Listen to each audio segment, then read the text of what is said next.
¿Alguna vez te has sentido en guerra contigo mismo?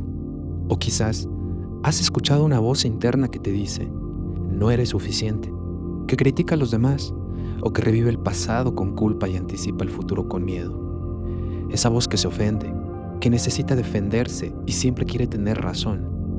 Eso que solemos llamar yo, es lo que un curso de milagros llama el ego. Pero aquí hay un giro sorprendente. Según el curso, ese yo no es quien realmente eres.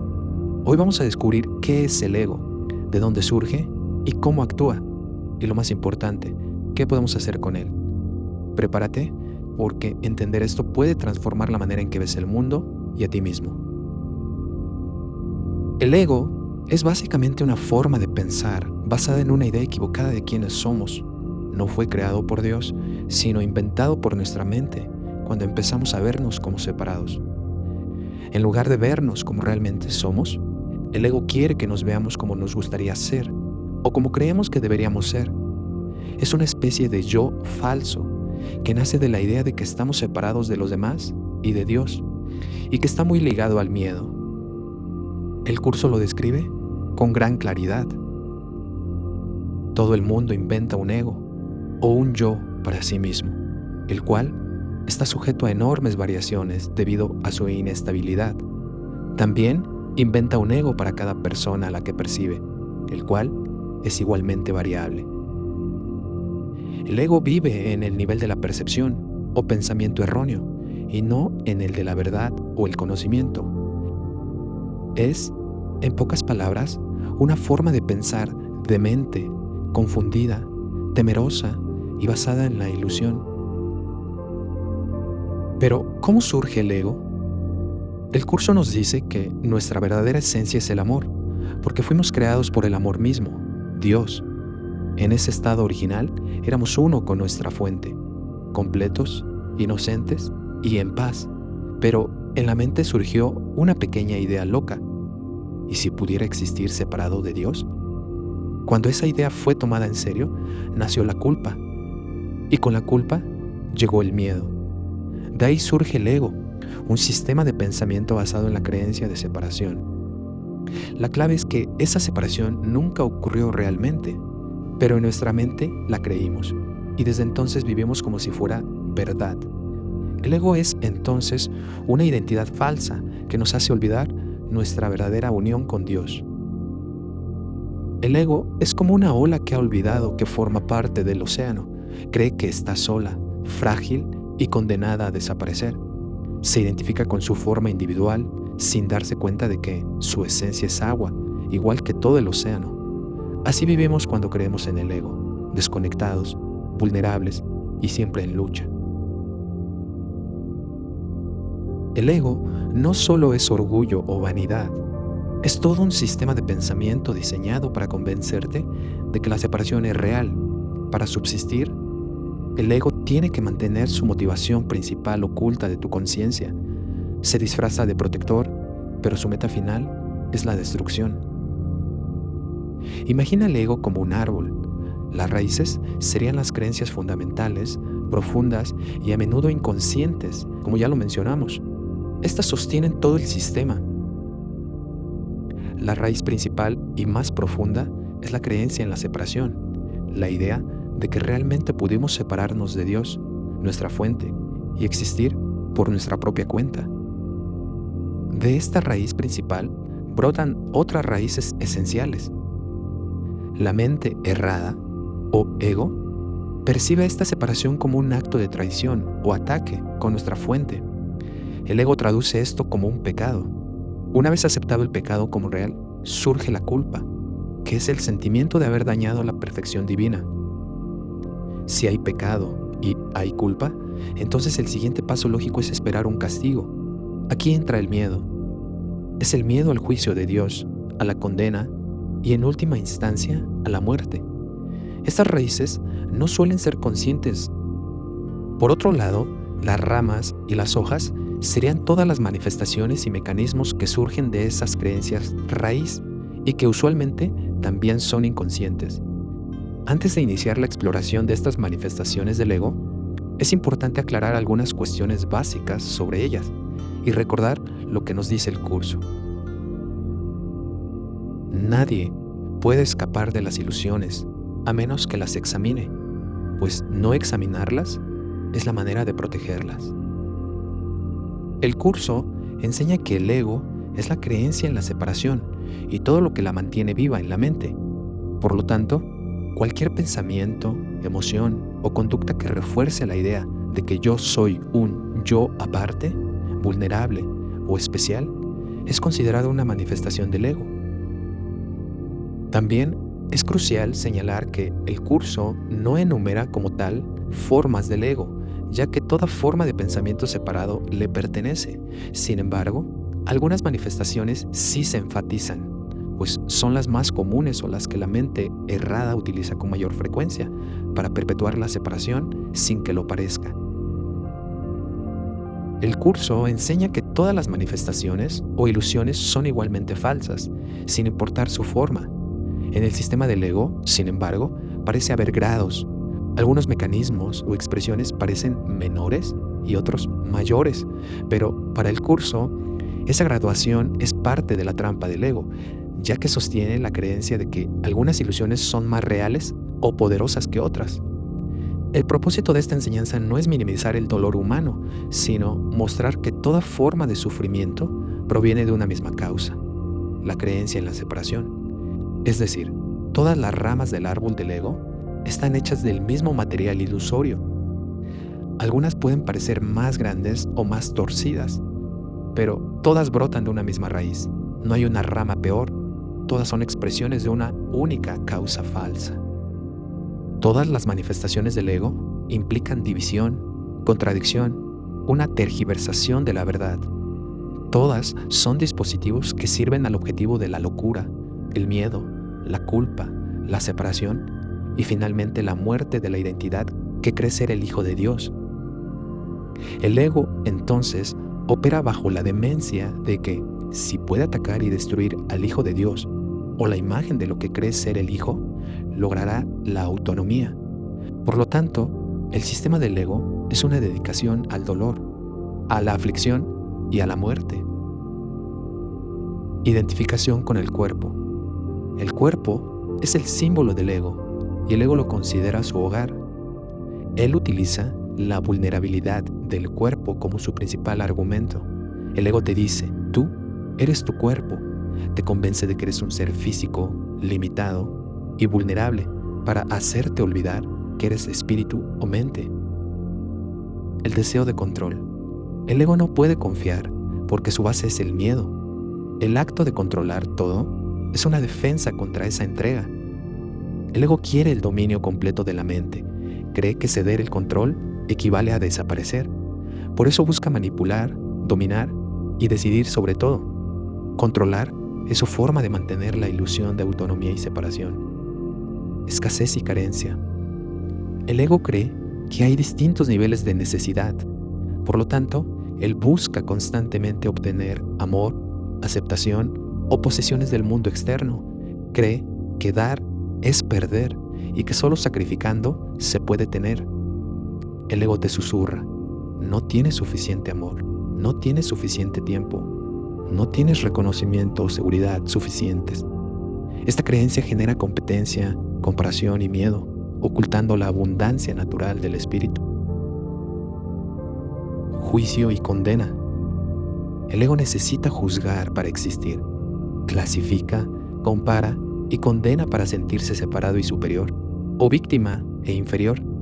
A través del juicio, no busca comprender, sino castigar, y convierte esta percepción en una balanza inestable que compara y condena. Donde hay juicio, no puede haber amor ni aceptación. El especialismo. El deseo de ser especial.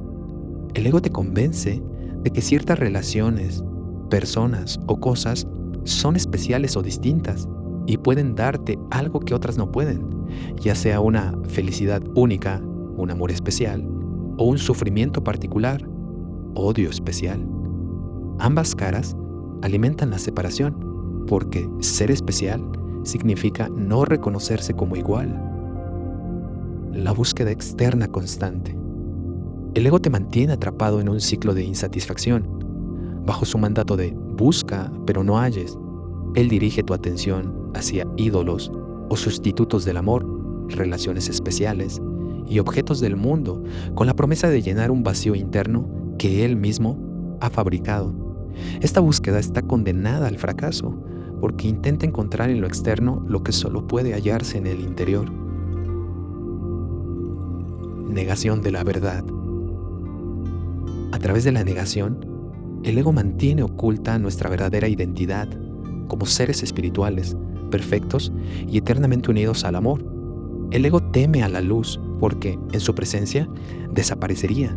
Por eso la niega y nos distrae con dramas, deseos, temores y conflictos para evitar que miremos hacia adentro, donde aún guarda intacta la verdad, niega el amor y la verdadera realidad, y en su lugar fabrica sus propias leyes y un mundo ilusorio donde lo falso parece real y lo real parece falso.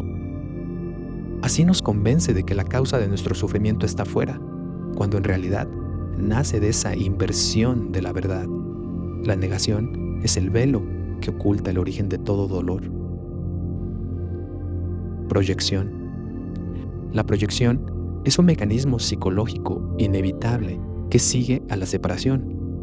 El ego proyecta la culpa y cualquier pensamiento de insatisfacción hacia afuera para no verlos en sí mismo. El ego no quiere reconocer ninguno de estos pensamientos y los deposita en personas, cuerpos y circunstancias externas en los demás, manteniendo el conflicto y la sensación de separación.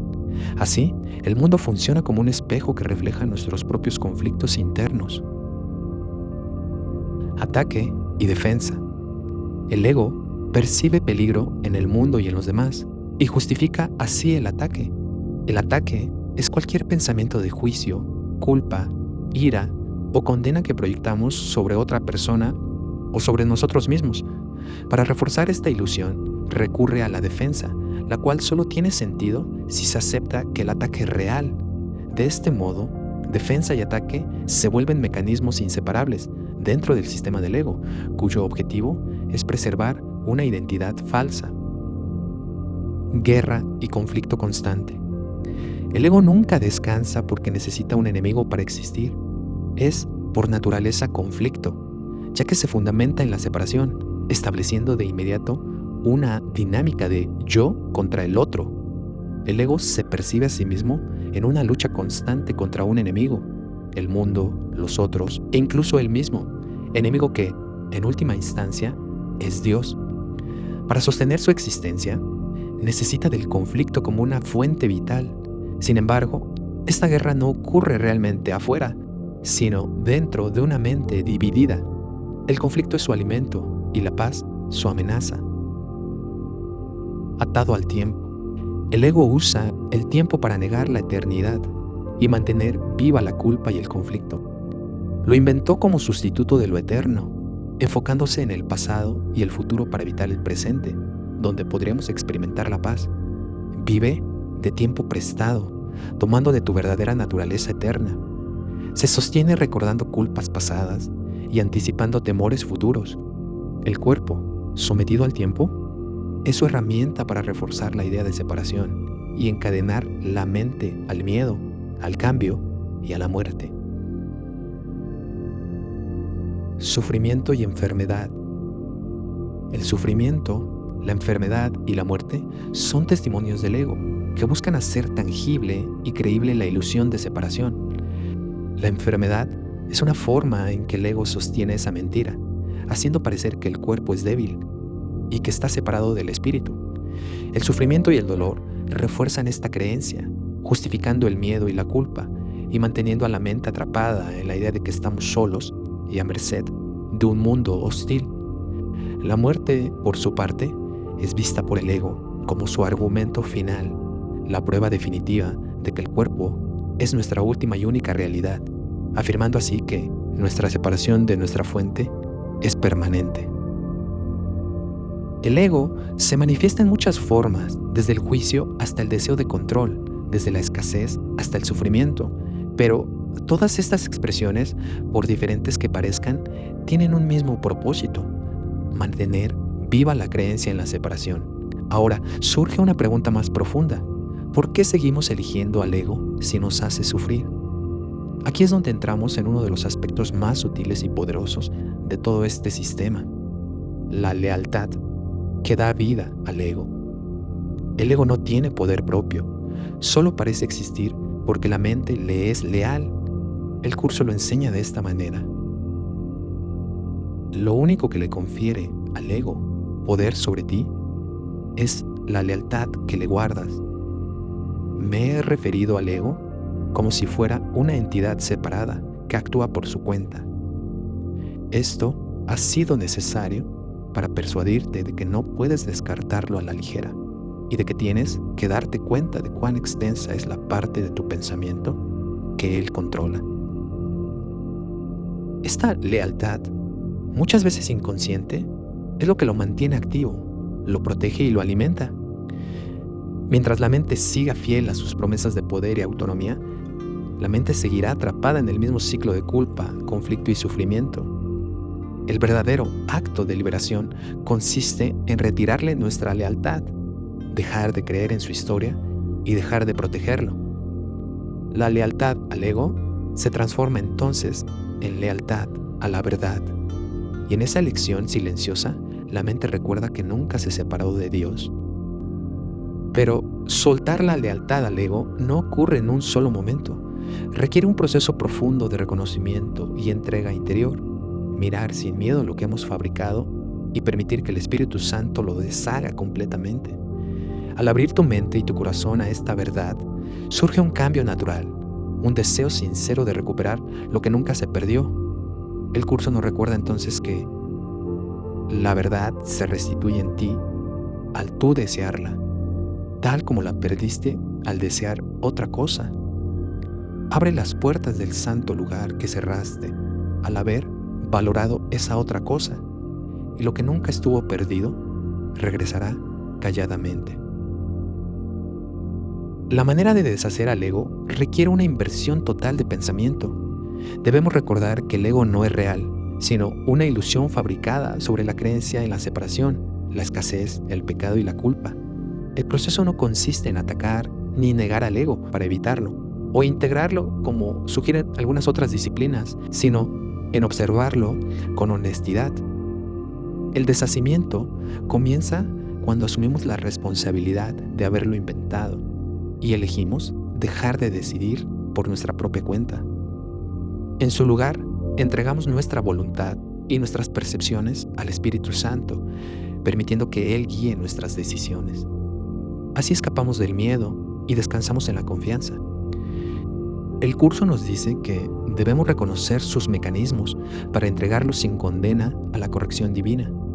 Deshacer el ego no es un acto de fuerza, sino de perdón.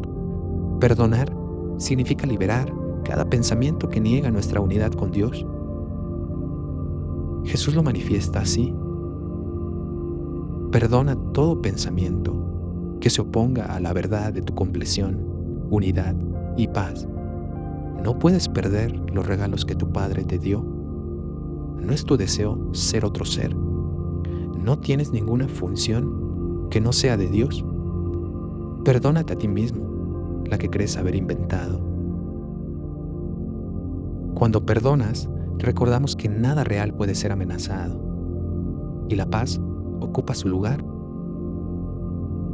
Así recordamos que la verdadera seguridad no está en la defensa, sino en la confianza en la fortaleza de Dios, donde toda ilusión se desvanece y solo la verdad permanece. Para concluir, podemos decir que el ego no es nuestra identidad real, sino una ilusión de separación. Parece poderoso, pero solo mientras lo creemos. Jesús, en el curso, nos enseña que no hay nada que temer, porque lo que somos en verdad, el amor, jamás se perdió. Cuando soltamos al ego, no perdemos nada. Al contrario, recuperamos la paz, la unidad y el recuerdo de quiénes somos realmente. Así que, la próxima vez que escuches esa voz que juzga, que culpa o que teme, recuerda, no eres esa voz. Eres la luz que la observa. Eres el amor que está más allá de todo miedo. Si este mensaje resonó contigo, compártelo con alguien que lo necesite. Suscríbete para mayor contenido. Nos vemos en el siguiente video.